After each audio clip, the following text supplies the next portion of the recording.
So the ridiculousness grows, and people know less and less about definitions of words and actual history and actually what's going on in the world. And this is something I'd like to touch on this episode of the Real World Prepper. Stick around.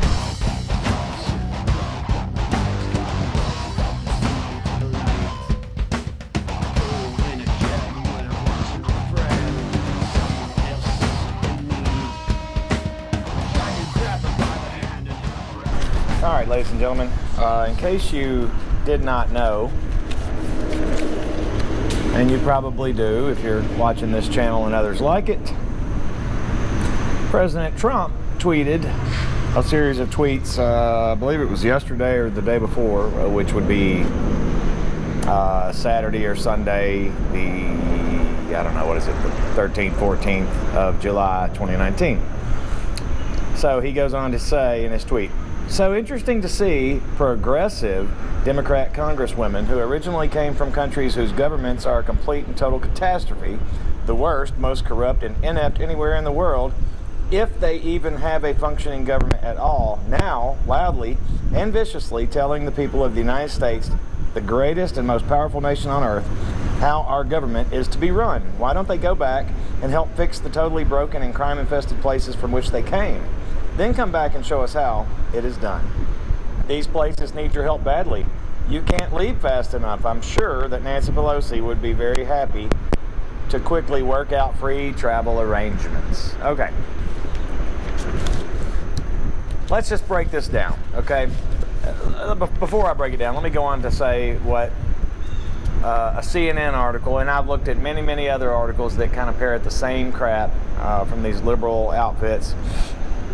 They go on to say, President Donald Trump, he used racist language on Sunday to attack progressive Democratic congresswomen, falsely implying that they weren't natural-born American citizens. Let's stop right there and break that down, okay?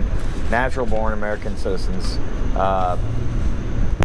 He used racist language. First of all, racist language. All right.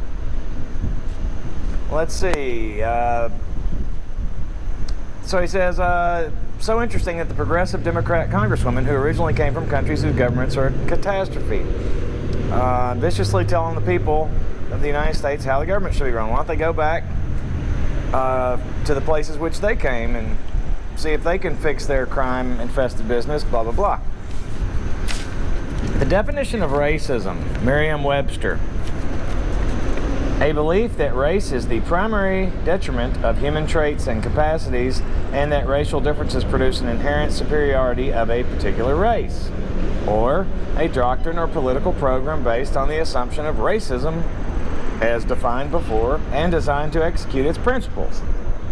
The second part of that one is a political or social system founded on racism. Okay, so the latter parts define how you can inject racism into some of these things, but the definition is a belief that race is the primary detriment of human traits and capacities, that racial differences produce an inherent superiority of a particular race. So, I see nothing in this tweet that fits that definition, okay? So this is race baiting 101.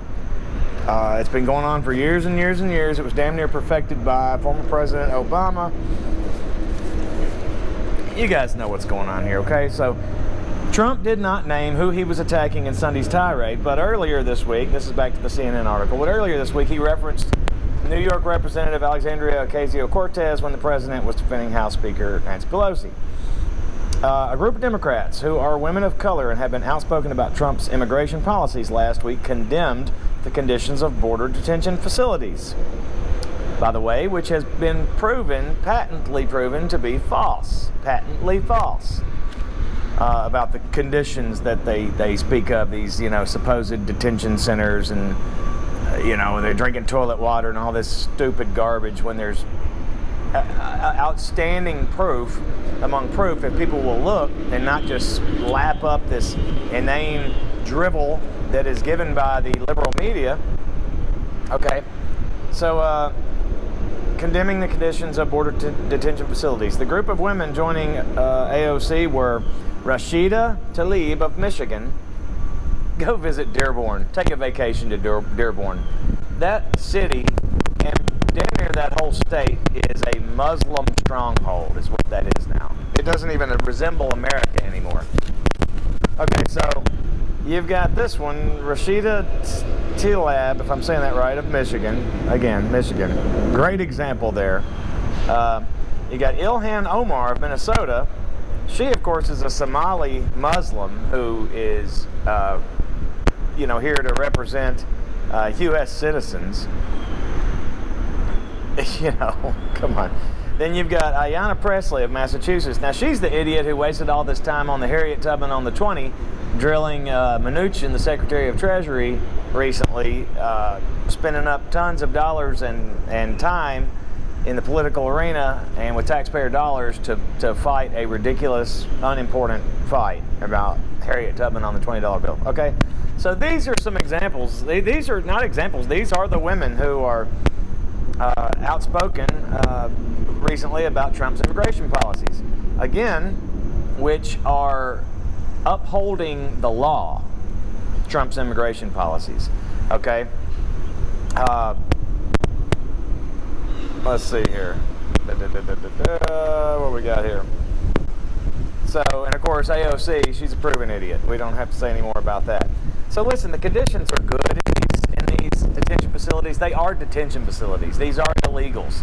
These are people breaking U.S. law by coming over here and not going through the proper channels. So I hope you can hear me. I hope this wind isn't too bad, by the way. The practice of separation and detention, it was started by Obama, okay? There was no outrage when he did it. And again, no one wants to be in a detention facility, but don't break the law, and you won't be. But they're being taken care of medically, food and sustenance, a place to lay their head and sleep, until they're properly vetted and processed and either sent back or allowed citizenship or passage, visa, whatever. So later Sunday, AOC wrote on Twitter that the country she comes from and swears to is the U.S. and suggested that Trump is angry because you can't conceive of an America that includes us. Where do you get that? If you got your critical thinking cap on, where does that come from, really? Where do you get that? Other than just trying to break down a Republican, and even if Trump, one could argue that, he's not really a Republican, he went on the Republican ticket, but the fact of the matter is this guy loves this country. This guy is doing things to protect America, the Constitution, the Bill of Rights, best as he can in the cesspool that he's working with. And again, he's a flawed guy. He's not the perfect guy, but they can't stand that he's not black or that he's not Muslim or that he's not a woman or that he doesn't kowtow to all of these liberal pieces of agenda, that are set up to turn our country from what it was, to continue to turn our country from what it was founded on, what made it great, and turn it into a cesspool just like any other piece of crap nation on earth. All these shithole nations that Trump spoke of, back a year ago or whenever. So she says, AOC, you rely on a frightened America for your plunder. The New Yorker wrote in a tweet, you rely on a frightened America for your plunder. AOC, Tlaib, and Presley are natural-born citizens, but Omar was born in Somalia and immigrated when she was young. Anyway, let's see.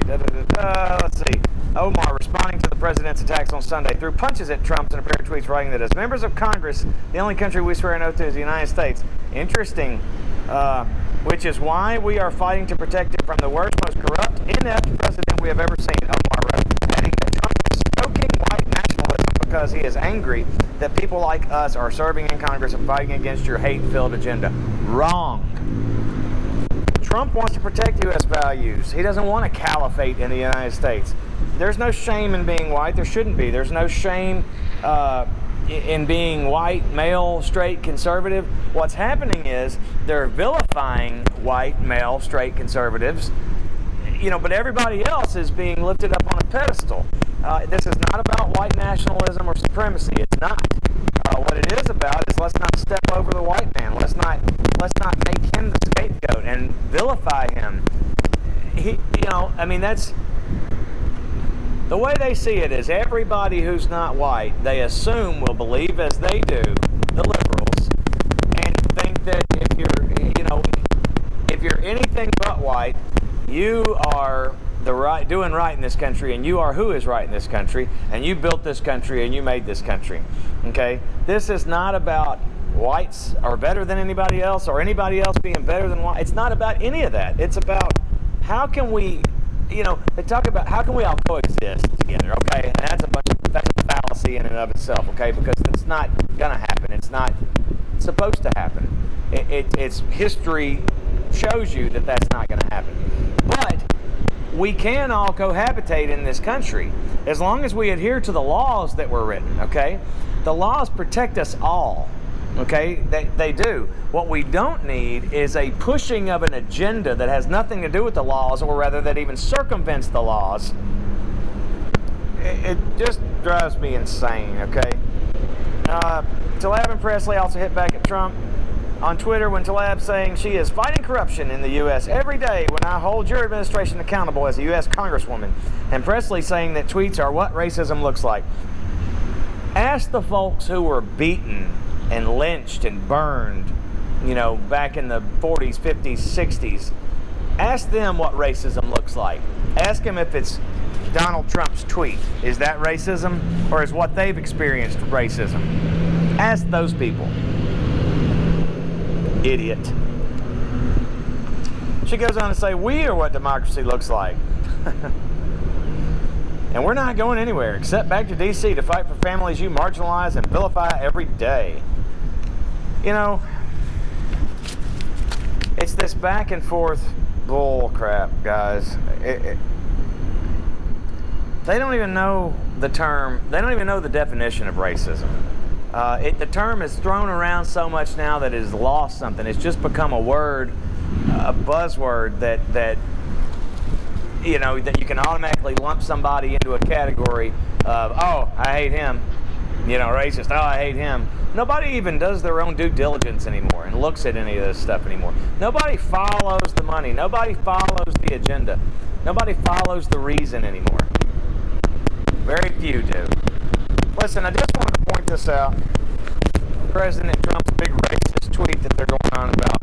If you guys know anything about anything and are paying attention watching this channel, you know what it is I'm talking about. You know that we are the greatest country on earth, or at least we once were.